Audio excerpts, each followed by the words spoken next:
All right, again, so today is Wednesday, September 2nd, and what we started to do last period was we started going through Chapter 4. Then we were, I'm not going to say interrupted because Elizabeth had asked if she could come in. I just forgot that she was coming in. But the program was kind of staggered at that point. And I told my wife, I said, most people at Blackhawk, when they say, can you give me a half an hour, they mean 15 minutes. When she said, can you give me a half an hour, she meant a half an hour. All right, so what I want to do is quickly go over some of the material we kind of breezed through last time on Chapter 4. So last time we went over Chapter 3, which I think everyone in here can read, even if you weren't here in class the other day, and understand it. But I want to go back and talk a little bit about Chapter 4. All right, so again, we're going backwards a little bit, but I gave some handouts too. And if you didn't get those handouts, if you didn't get the handouts last time, you're going to have to let me know. Let me know during the break. I've got some extras up here, and I've got some other handouts that we're going to do over and above those. And a couple people have asked, they said, well, why are you giving us these handouts? Why don't you just make everything available electronically? And maybe it's selfish on my part, but I think that there's a lot of benefit to you that if you want to learn something, keying it in and making mistakes yourself as you key it in. Because if I give you hard electronic copies of everything and all you do is run it, you're not learning. Or you're not learning as well as you could learn otherwise. That's my opinion. And I do that with the second year people too. They've been getting a lot of handouts. So the 6 data types that they discuss in this chapter, basically JavaScript looks at all numbers. Whether they have a decimal place in them or not, they're all numbers. Okay? Strings are anything that you put in between single quotes or double quotes. You can use either one. Boolean values are true, false. Null basically means unknown. It's very similar to undefined. We'll talk about that in just a minute. And what we're going to do between now and the end of next week is we're on Chapter 4. We're going to be through Chapter 7. Just so you know, I think it's 7, but it's either 6 or 7. I don't remember which one. But it's through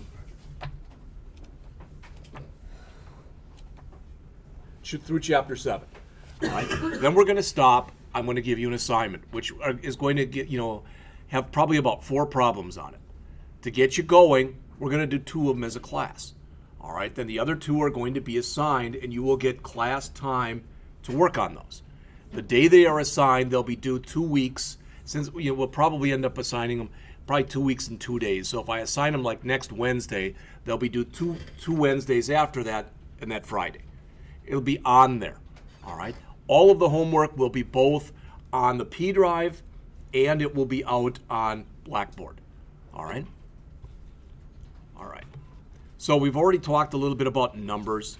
I mentioned this last time that if you are in the program and you're a full-time student in the program, the suggested course sequence says that one of the classes that you take during the first semester is the Math and Logic class.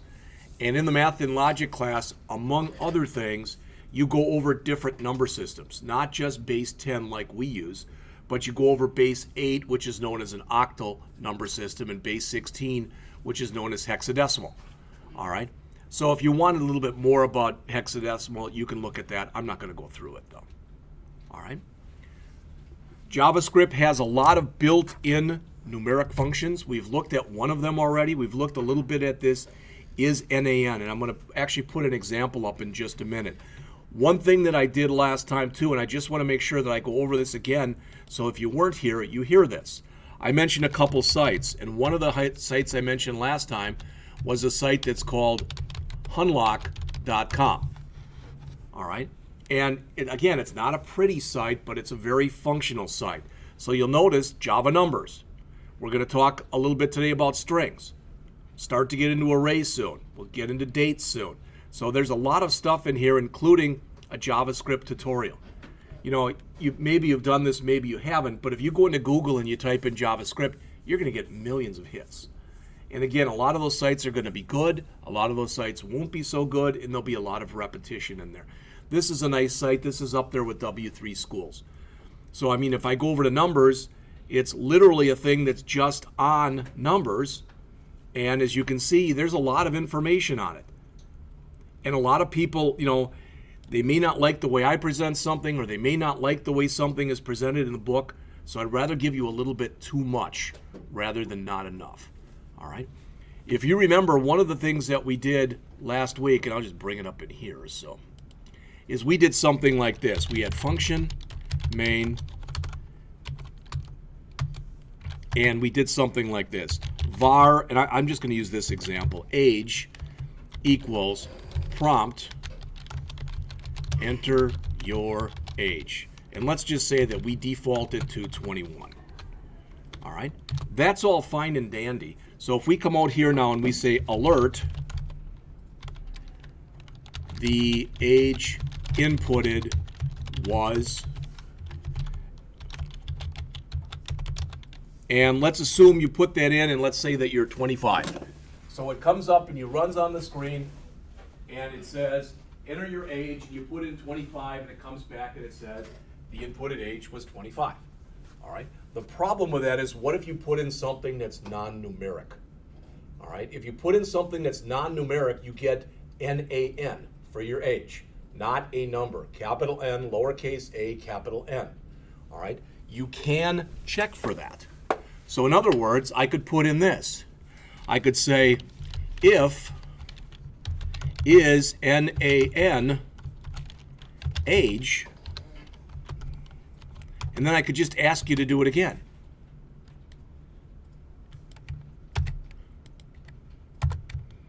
All right. So what I'm going to do is I'm going to save this, and I'll save it to the desktop, and I'll just call it, I don't know, Chapter04 stuff.js. All right.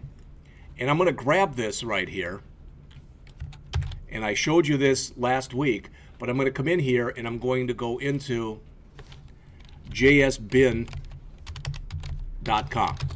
All right. So I'm going to come in here. I'm going to close the everything except the JavaScript. Okay. And I'm going to put this in. And remember, I'm probably going to have to call main. All right. So I come in here and I run the program. It says enter your age. All right. And the default is 21. If I hit that, it says the age inputted was 21. That makes sense, right? Okay, so I run it again. This time I put in something that's not numeric. I just leave it blank. And it comes back up and it says the age inputted was. Wow, what's wrong? Well, for some reason, with a blank, it didn't mind it. So let's put in something that isn't. Hello. All right, see what it says? Enter your age. See how it tells you to do it again? What's the problem? Think about this. What's the problem with what I just showed you? No, I mean, it's legal, but what's the problem? What if I don't enter an age again? You see what I'm saying? So what an if does right here, it's a one-time shot. It says, if you did this wrong, then redo it. Well, what we'll do to fix it, and this is, I'm going on a little bit just so you know, but I'm going to change this to the word while. So that's saying while it's not. All right, so now notice when I run it and I put in hello, it asks me again. If I put in hello again, it asks, oh, wait a minute, now it bumped me out.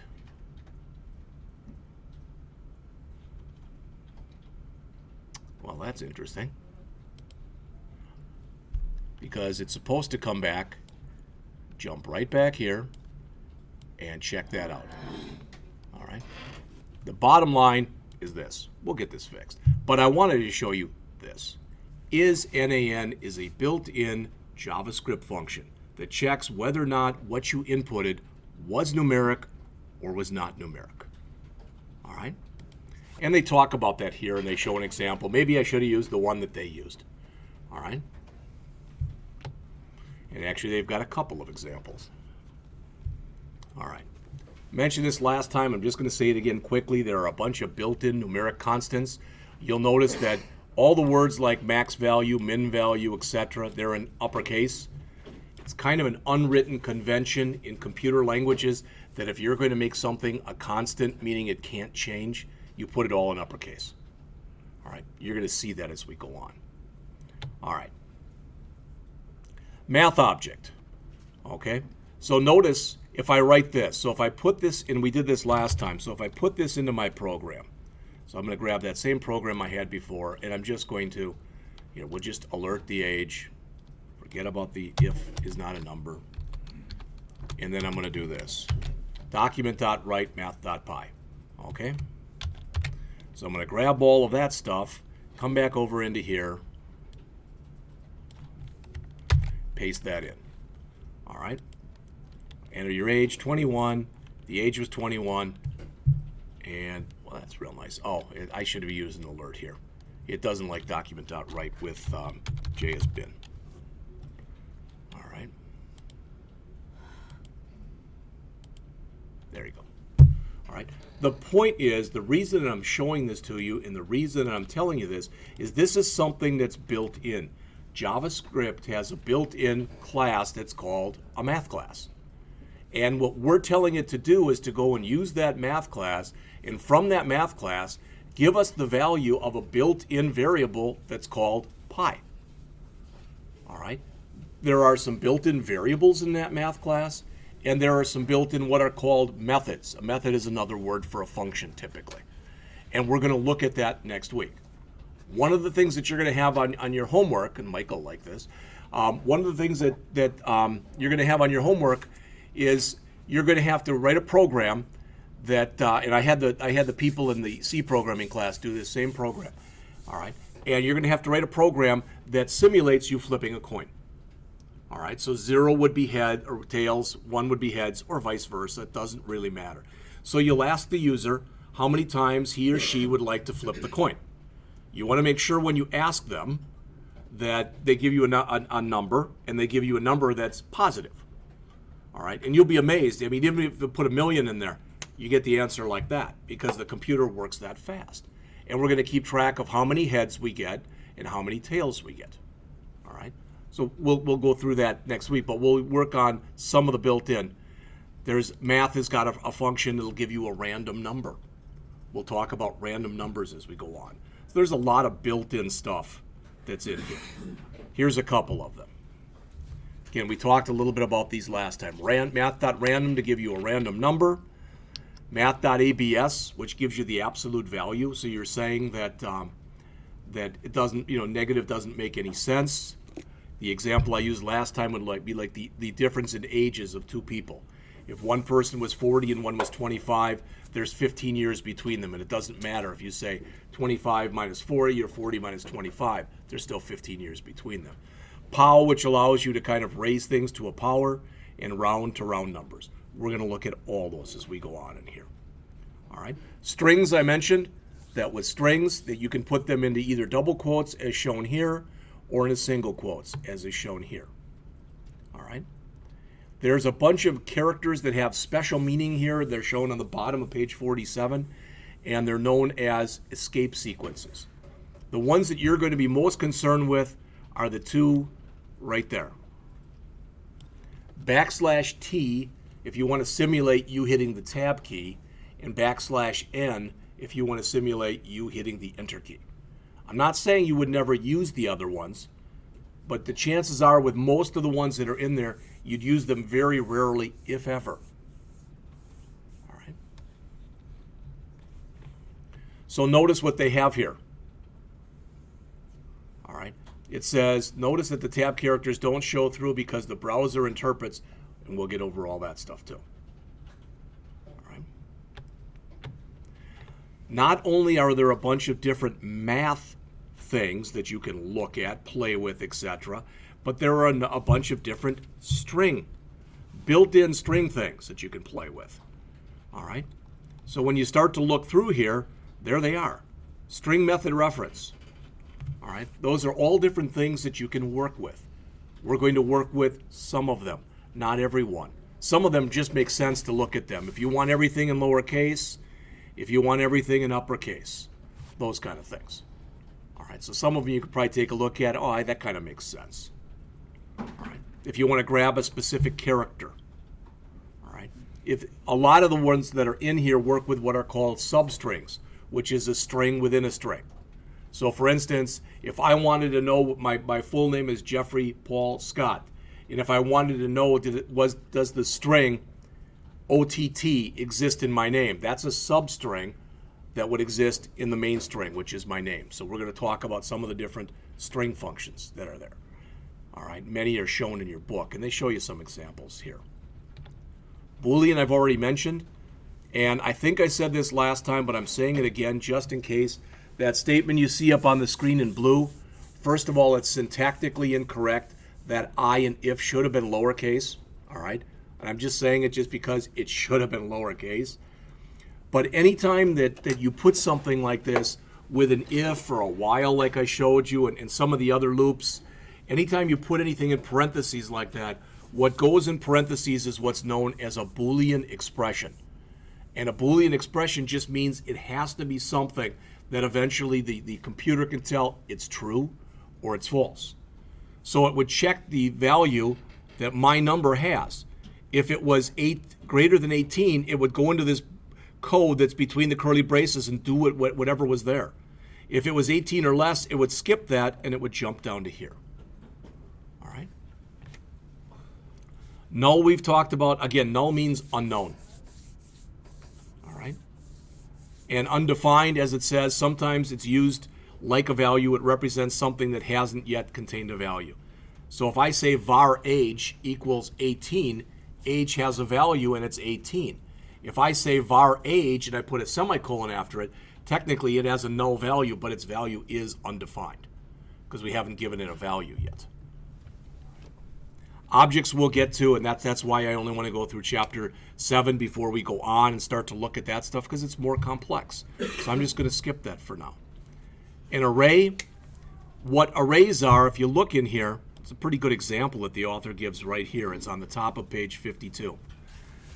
I mentioned before that when we talked about numbers and when we talk about Booleans and when we, etc. If you remember, one of the words I used talking about those was scalar, S-C-A-L-A-R. And a scalar variable is a variable that can only hold a single value. On the other hand, when you work with an array is a data structure. In other words, you take a bunch of scalar values and you put them together, and that becomes an array. The example that I've given in the past to people is, I said, imagine that we were in a lecture hall at a university, all right, and you were all waiting for class, and the teacher, it's 5 minutes gone by, 10 minutes gone by, you're wondering, is the teacher going to show? And the teacher walks in, and I'm dating myself here because you may or may not have ever even heard of these, but years ago, there were, when I was a little kid, some of the toys that we played with were things like Tinker toys. All right, you got these little round things with spokes in them, and you got sticks. Probably wouldn't have those today. It wouldn't be politically correct toys. But imagine that the instructor came in and gave everybody either a stick or one of those little round spokes, and then said, I'll be back in about 10 minutes. All right, well, you could sit there and play with your stick. That wouldn't probably do very much for you. You get bored very fast. And if you had one of those little spokes, you might roll it, you might do something else. But then you might say, hey, I've got a stick here, give me your spoke, and you'd build a car or you'd do something like that. That's the idea behind a data structure. You take a collection of very simple things, what are typically called either scalar data items or sometimes they're referred to as elementary data items, and you put them together and you create what's called a data structure. The first data structure that we'll talk about in this class in any depth and breadth of coverage is something that's called an array. And you could kind of look at an array, the one that's right here, if you imagine that we turned it into a mailbox and it had 4 different slots in it. And the mailbox itself was called star. And in the 0th location, we had the value in there Polaris. In the 1 location, we had the value Deneb, if I'm pronouncing that right. Then Vega, and then Altair. All right? A couple things hopefully you notice about this. The way that I literally would refer to that is you read this as take Polaris and assign it to star subscript or sub-0. Take Deneb and assign it to star sub-1. Vega assigned to star sub-2. Altair assigned to star sub-3. Get used to when somebody asks you to start counting, get used to starting with 0. That's not a mistake. All right. Whenever you work with anything basically in computers, almost always, the first element in there will be the 0th element. All right. So there are 4 elements in there, which means that they're elements 0, 1, 2, and 3. Okay? Now, JavaScript is one of those languages that's a little bit different because they give you so much liberty. You can do this. So this creates a brand new array and it doesn't give it a size. And you notice there is parentheses and there are brackets. Yeah, they're not even consistent with the way that they do that. But if I'm not going to write on there, of course, but if you can imagine that in the next line, I wrote this, star, and I'm not making a mistake here, equals, I don't know, moon. I was going to say moon, but I don't know. All right. I can do that. So notice what's missing there, star 4 through star 99. It actually creates it, and it makes the array that much bigger, but it puts null into star 4, star 5, star 6, etc. You can do that, though. In most programming languages, you can't do that. So in other words, what you can do with an array in JavaScript is as the program's running, you can make it get larger and smaller. In most programming languages, you can't do that. All right? So here's another way that you can, what they show right here, you could also do it like this. Good, bad, or indifferent. There's a lot of different ways that you can set up the same thing. Okay. All right. We've talked about variables. You've seen them before. I just gave you an example of a variable a little bit ago when I said var age, and then we used the prompt statement. Anytime you start something with a var, all right, it automatically is a variable. You're declaring a variable. So here we're declaring 3 variables. Since none of those variables have a value after them, those are all, right now, the value of all of them is undefined. All right, so those are 3 variable declarations, but none of those variables have been initialized. So it says when you create variable names, you can use uppercase letters and lowercase letters, but you must start with a letter. And you can, after the letter, you can put in letters, you can put in numbers or underscores. All right. And if you say, I don't really get it, you'll be creating programs that are going to have variables in them like crazy. So earlier we looked at this where we said var x. And I said, that is declaring a variable called x, but its value is undefined. There we're saying var x equal 4. Now we're declaring it and we're initializing it at the same time. All right. Now JavaScript is what's known as a loosely typed language. And what that means is it doesn't put a lot of restrictions on you as a programmer. And they're actually showing it to you right here. So what you've declared x right there to be a numeric variable. It holds the value of 4. Then we're redeclaring it to say now it holds a string. So any variable in JavaScript can hold any kind of value that exists. All right. Most languages, again, if I was to do something like that for example, in Java, not JavaScript, but in Java, I have to say int x equal 4. And then if I tried to do this, the program would immediately blow up. Okay. All right. We talked a little last time, and this is about where I think when Elizabeth came in, we talked a little bit about scope. So I do want to mention something to you, and I'm going to go back to that example I put in here before. And I'm going to keep it real simple. All right? Or hopefully I'm going to keep it real simple.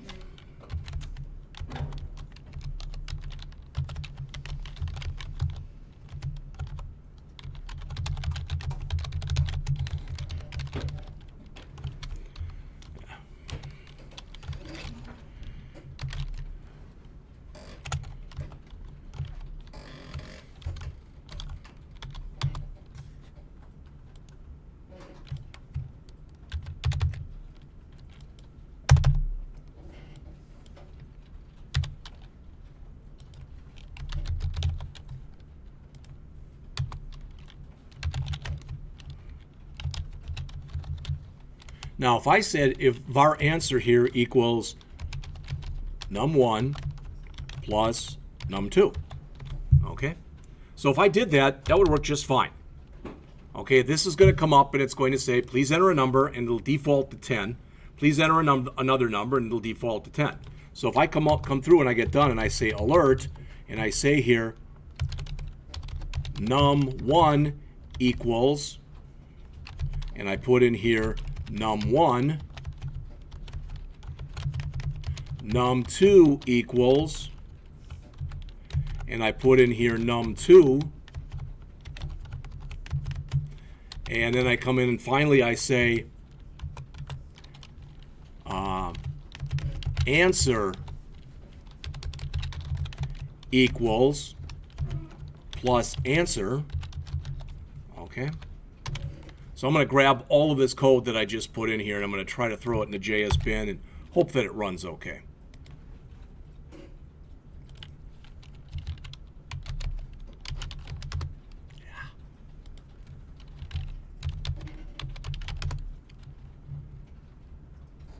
Don't put in JS Bon, evidently.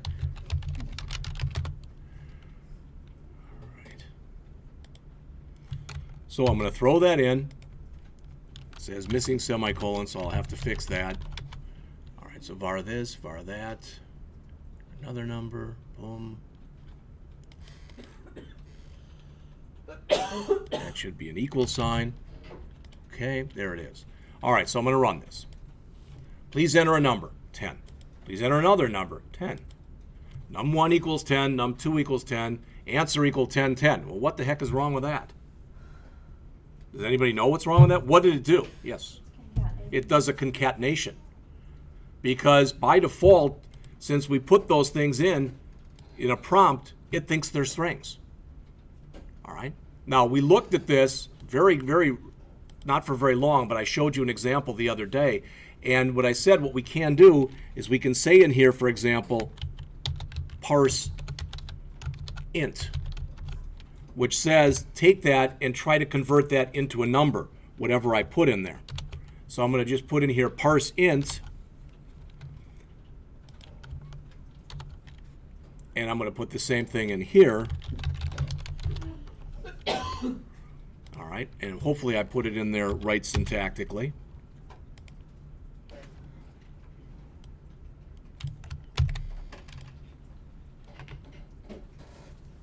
Still don't have that equal sign. All right, so it says, the page says NaN. Well, that's not good. So we'll have to go back and look and see why that's the case. Var num1 equal prompt parse int. Okay, that's the problem. Parse int, enter a number.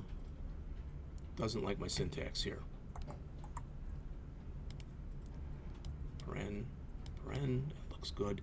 That needs to be an equal sign, so that's what was goofed up before. All right.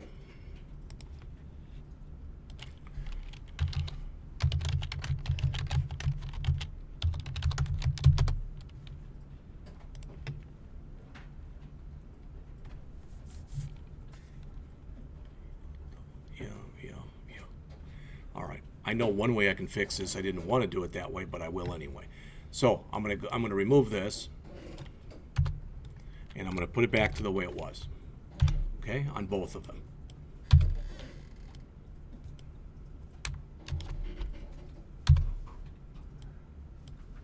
All right, then I'm going to come back in here and say this.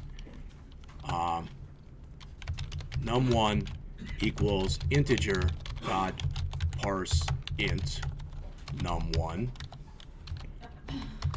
I'm making this much harder than it has to be, but I want it to work.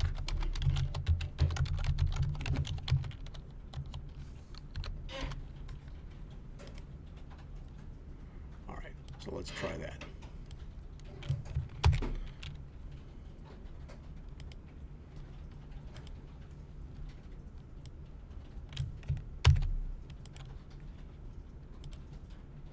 All right, please enter a number 10. Please enter a number 10. And now it's giving me nothing. All right. What I wanted it to say here was num1 equal 10, num2 equal 10, and answer equal 20. Probably pretty much what you think. Go ahead. I think I know what the problem is. All right. You don't have num1 plus num2 equals answer, or something like that. Well, that's what I thought I had there.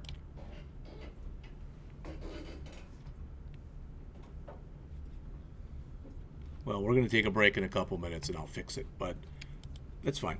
We'll get it to work. I'm not worried about it at all. All right. what I wanted to show you was this. When they talk about scope, let's suppose that instead of adding those two numbers up right here and then printing out the answer, I wanted to create another function to add those two numbers. Everybody understand? So I don't want to do this work in here. So I'm going to remove that, and I'm going to call a function. So answer equals add 2, and I'm going to pass in there num1 and num2. Well, if I ran that now, I'd get an error because the system is looking for a function called add 2. All right. So I come in here and I write function add 2, and I write num1 and num2, and I write return num1 plus num2. That should work exactly the same way as what we just did.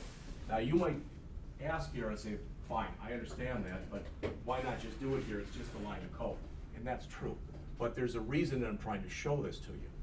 That by default, since we're defining num1 and num2, since we define them in here, they're only known from the time they're defined in here till there. They're not known anyplace else. So if I want to share num1 and num2 with another function like I do here, I have to do what's called pass num1 and num2 into there. And what it does is it makes a copy of whatever I put into num1, and it puts it in there, makes a copy of whatever I put into num2, and it puts it right there. All right. Now, what if I didn't want to do that? That's too much work. Well, then, if I come up to the top of the program, right here, and I type at the very top, var num1, and I'll initialize it just to 0. var num2, and I make that equal to 0. Now I don't need the word var here, and I don't need it here, and since I declared them outside of any function at the top of my program, they're what's called global to the program. That means they're known program-wide. That means I don't have to pass them. So I can get rid of that, and I can get rid of that. And your code actually looks a little bit cleaner. That's the good news. The bad news is it's considered really poor programming practice to make global variables, because that means that any routine that I write in this program can change those, whether they should or not. So when you define variables outside of any function in JavaScript, they're automatically global variables. Since they're global, they're automatically known inside of any function that's in the program. All right, and although you can do that, it's not considered to be a good programming practice to do that. All right.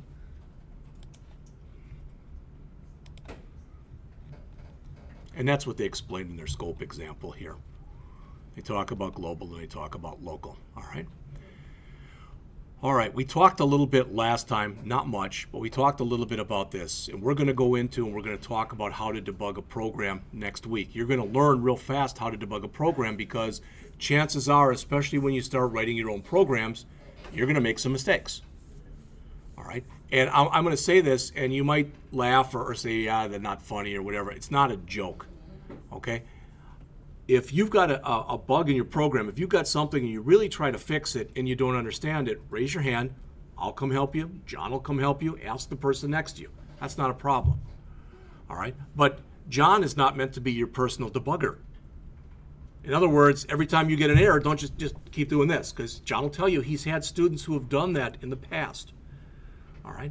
And after a while, he just kind of plants himself next to that student because he knows that pretty quickly the hand will be up again. And that's not really just because it's not a good way to learn. You learn a lot by finding your own errors. And I'm telling you this too, this is, again, not meant to be funny. It's fun to find other people's errors. It really is. And if you say, well, yeah, but don't worry, they'll return the favor. All right, and they'll find errors that you made. It's just natural. And sometimes the best thing you can do when you're working on your program and it's not working is just literally get up, walk out, get a drink, a water, or whatever, and come back. Just leaving for sometimes 2 or 3 minutes. It's amazing what that does because you get so engrossed in the program that you become almost a part of it. All right. But again, we'll do some work with debugging, and they give you some examples in here about using Firefox, which is one of the debuggers that you can use. All right, let's talk about the date object, and then we'll take a break. As it says, the date object Another thing that if I go out to that unlock that I showed you before, and I go back and I check dates, all right? And if I work my way down here, this is all stuff in here on dates, including these are all the different ways that you can set up dates. You may or may not be aware of this, but when you ask a computer for a date, all right, you get the month, the day, the year, the hour, the minute, the second, and the millisecond. So you can grab any bit of that or all of that if you want to. All right? And if you ask for the date and you say you don't want the time, typically it'll automatically set the time to 00:00:00. All right? But notice what you can do in here. You can grab off any bit of the date, any bit of the time. Those are built-in JavaScript date functions. If I were to go back and put in what the author shows here,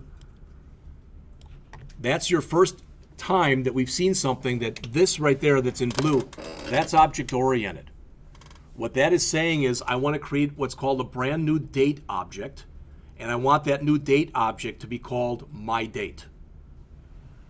And then for that myDate, I want to call the method that's called toLocale dateString, and that gives you this. So if we did it right now, it would say Wednesday, comma, September 2nd, comma, 2015. All right? And again, if you say, well, you know, how am I supposed to remember and know all that? Again, you come in here, and you'll notice that someplace in here is that locale. All right, there's the locale. Outputs the date using the current locale's conventions. All right.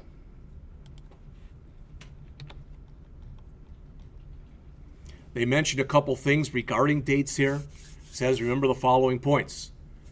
The year is typically going to be 4 digits, but you can specify only 2 if you want to.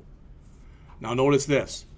Because we're computers, the month is typically represented by an integer 0 through 11, which typically screws everybody up. Because you don't say that January is the 0th month of the year. All right, it's not hard to change that. We'll talk about that. It's not hard. The day, depending on the month, is going to be a value between 1 and 31. Again, depending on the month. Hours, they use military time. So 0 to 23, minutes and seconds, between 0 and 59, and milliseconds actually goes through. All right, 1,000 milliseconds equals 1 second.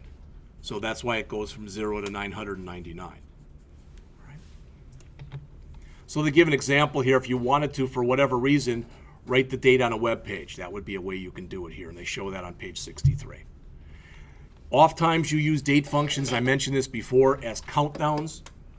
And I gave examples the other day, like if you wanted to know how many days you've been around on this earth, you could figure that out. If you wanted to know how many days it was until Christmas, you could do a countdown.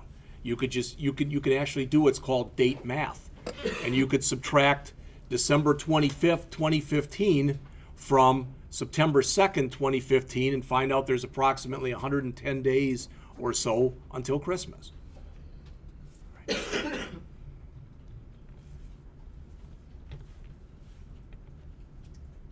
Says, be careful when using JavaScript dates for anything other than displaying them. Because dates are dependent on the visitor's time, don't rely on them to be accurate. Remember, JavaScript works on the browser. So if what they're saying is if your clock is wrong, if your system clock is wrong, then when you start and ask for a date object, that's going to be wrong. All right. Now these should be synced up and they should all be at least pretty correct. I mean, the minute or so, there might be a minute off between them, but that isn't a big thing.